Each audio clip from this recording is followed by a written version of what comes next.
These are the 3 Asian secrets that took me from almost failing 8th grade to getting the highest grades in the class, and all this while studying less than an hour a week. Listen, I was in your spot too, getting pissed at the Asian kid who barely studied and he gets a 100, but I'd study 4 hours and only get an 88 on the test. But it turns out that was the Asian kid's first secret, to not study at all. I had a calculus test once and the teacher said there were 3 topics on the test, and I realized that I was horrible at one of them. So I went home and I practiced for hours and hours. I did every practice question I'd find online, and the next morning I went back to school with like the biggest ego anyone could. Like my balls were dropping out of my pants. That's how much ego I had. And so I sat down to take the test and there was only one question.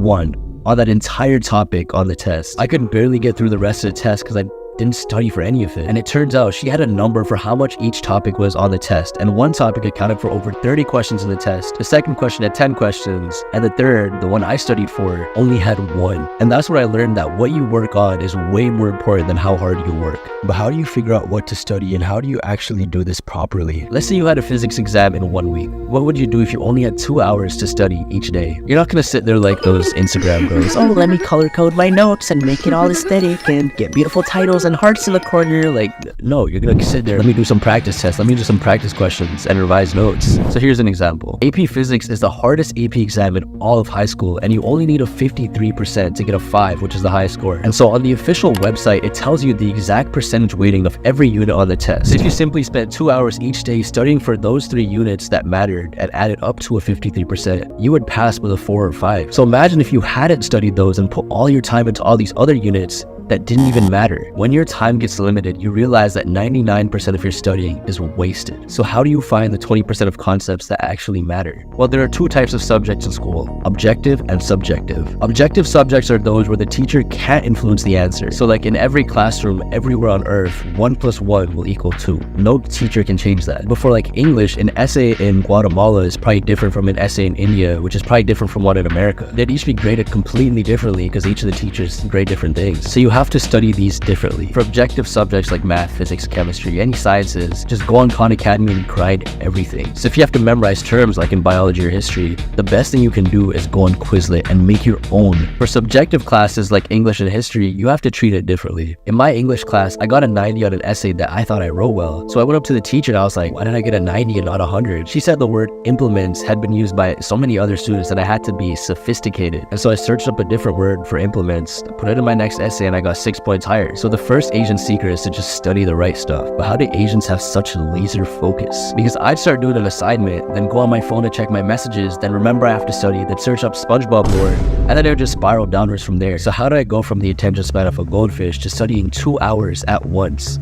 Just one trick. Right before studying, I'd take my phone, power it off all the way, and place it downstairs. Simply by doing that, I was able to take my focus from 5 minutes to 20 minutes. And so I thought to myself, what else is distracting me? I used to click off the tab and go to YouTube a lot, so I got a YouTube blocker that had a password so I couldn't touch it at all. This took my time from 20 minutes to over an hour. And this is because the easiest way to change your behavior is to change your environment. If you wanted to eat less chocolate, instead of using discipline to try and avoid it, what if you just didn't buy it in the first place? And so there's infinite ways to make it easier to study. I set multiple alarms on my phone to remind me to study. And when I start, I'd put a timer right in front of me when I was working, so that whenever I clicked off the tab, I'd look down at the time and be like, okay, I still got 45 minutes. Let me just finish. I also removed all notifications so I couldn't get distracted, closed off all windows so cars wouldn't bother me, closed doors so that there was no noise.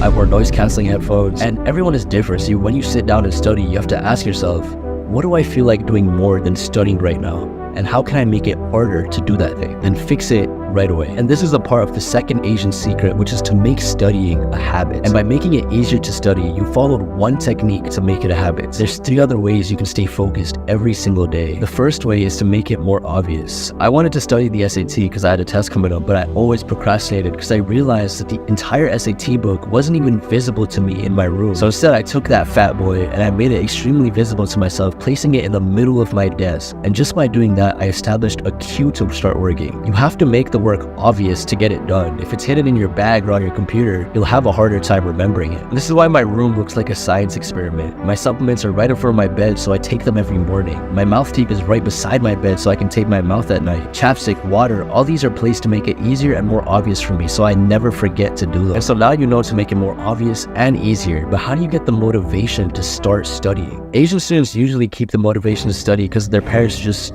watching every move, every test, every single day.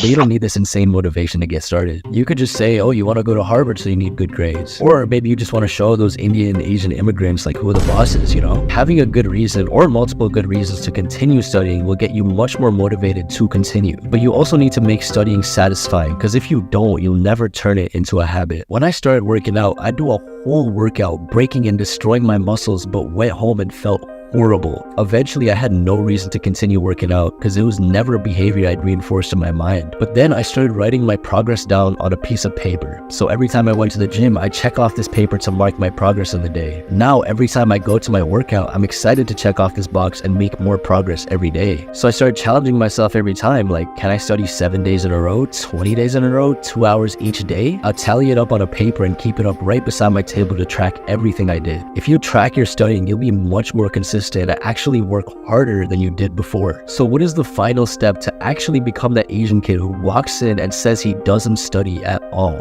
And so remember when I asked you what you would do if you only had 2 hours to study? When you do that, you don't just find the right things to work on, you use Parkinson's law. I remember I was watching some SpongeBob lore and then I got a notification from my friend.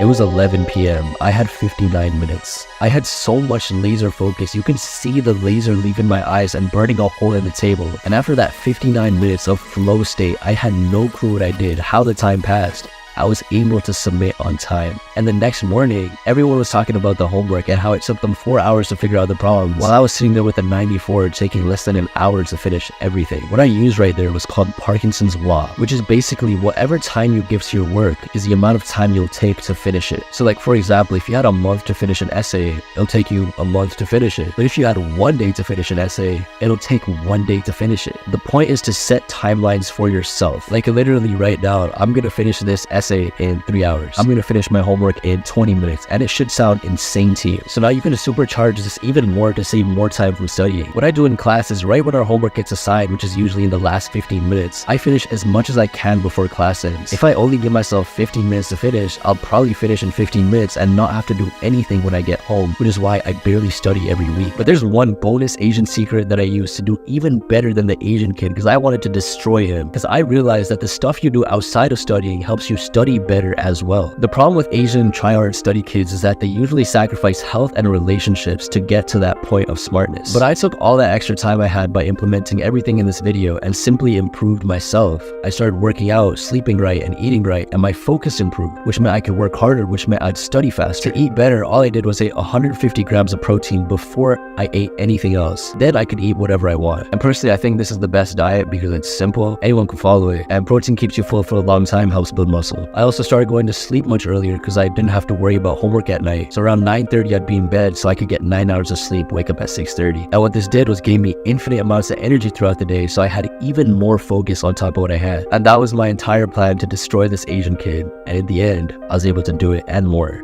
If you got one sub worth of knowledge today, I'd appreciate if you subscribe. Later.